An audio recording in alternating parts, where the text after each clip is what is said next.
Hello, everybody. This is Maurice Kempner. I'm an attorney and real estate broker, coach, consultant. Today, I'm going to talk about some monkeys and how this relates to the psychology of money, how people think about money. And basically, it's just human logic, which isn't always that good, right? I mean, you really have to think about things. And you really need to learn to think about it when it comes to money and business and other things that if you want to make quality decisions. So I'm going to tell you about this experiment. I don't, I remember reading about it somewhere. I don't remember who did the experiment, but when I tell you about it, it was with some monkeys. You're going to know what happened as I go along because you're a primate. We're primates, just like monkeys. We think a lot like them. And so what they did is there were these monkeys, and they divided them into two groups, and these monkeys were happy. I mean, everything was copacetic. They were going along fine, right? Then they gave that one group of monkeys, they gave an apple to. Every monkey got an apple.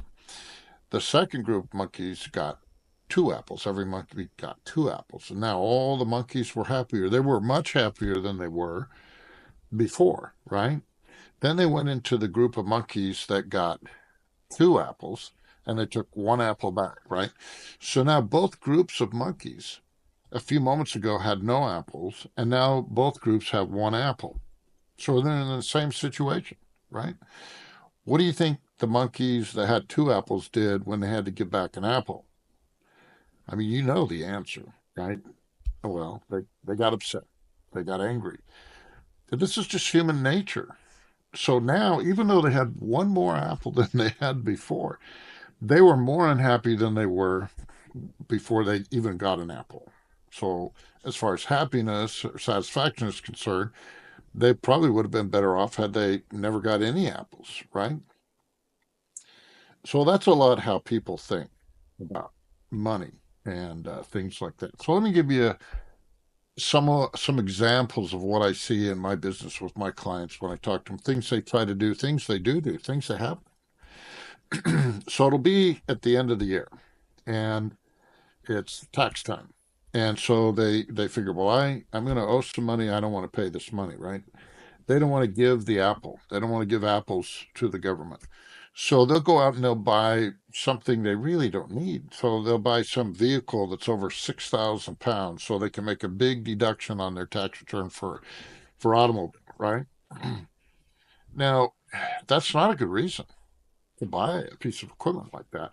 They buy lots of other stuff they might not need so they can deduct it in their business so they can reduce their income and take these big bonus and Section 179 depreciation deductions, which I'll explain in other videos. But they do that so they can get these big deductions, right? And then they have with equipment that costs a lot of money. I mean, a 6,000 pound or more car vehicle that burns a lot of gas, right? And gas prices keep going up, and you're sitting there.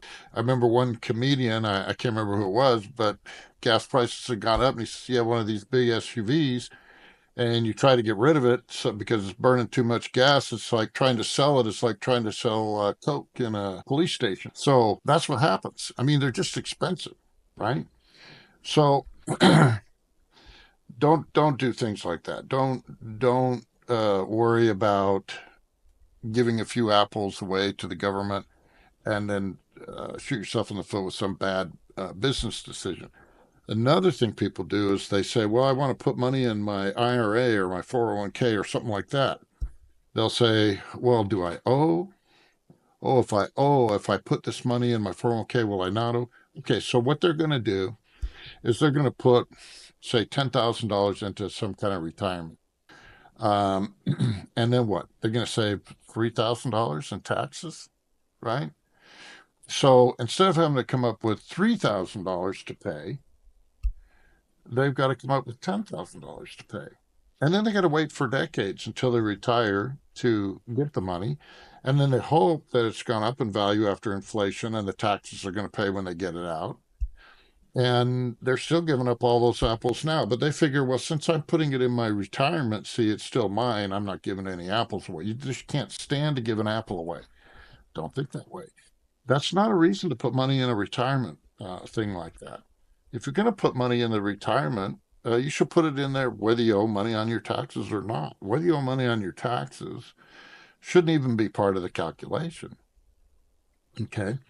There are other things to consider when you're going to make a contribution to your um, retirement. I'll give you another example. That's when people uh, get refunds, right? I hear this all the time from clients. They'll be at the end and they barely have a refund, or it's a little bit of a refund, maybe even a good one. But they'll say, oh, good, as long as I don't owe. See, what they're really saying is, I just don't want to give up any apples to the government. I don't want to give anything away. People get really upset if they have to give an apple back, just like in the monkey thing, right? But so it's the same thing. So let's say the number that really matters, it's not whether you're going to get a refund or you owe, it's how much they keep, right? So let's say you got two guys here who make the same amount of money, and one of them is a little more astute at figuring some taxes out. Maybe he's got a better tax advisor, whatever. And so at the end of the day, the government wants to keep $8,000 of his money, right? And the other guy, the government wants to keep $10,000 of his money. Well, let's say the guy who is going to keep, they're going to keep $10,000 of his money. Let's say he has a job in a W 2. Let's say they both do, they both make the exact same, right? And the guy who they're going to keep $10,000, he has $12,000 taken out of his paycheck. So what does that mean, right? You have 12,000 taken out of your paycheck. The government wants to keep 10.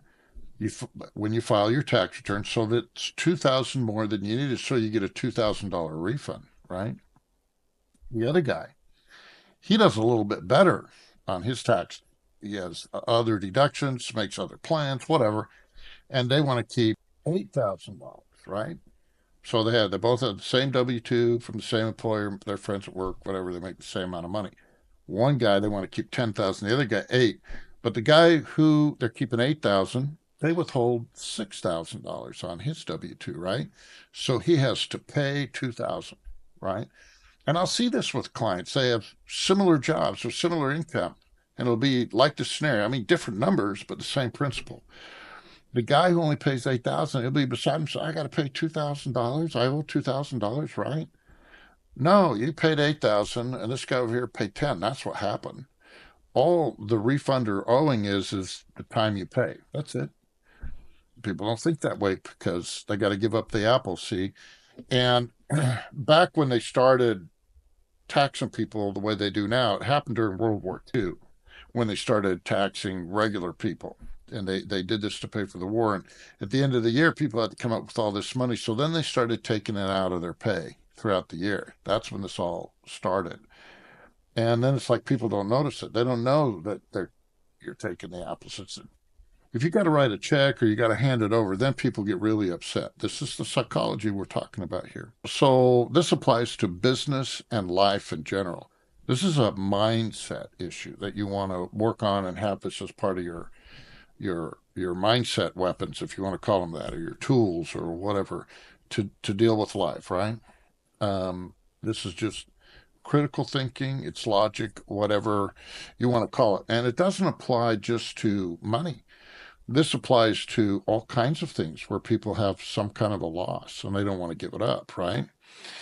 And and even if they've been successful in a lot of things and they have a certain loss here or a certain loss there, they'll get upset about it, right?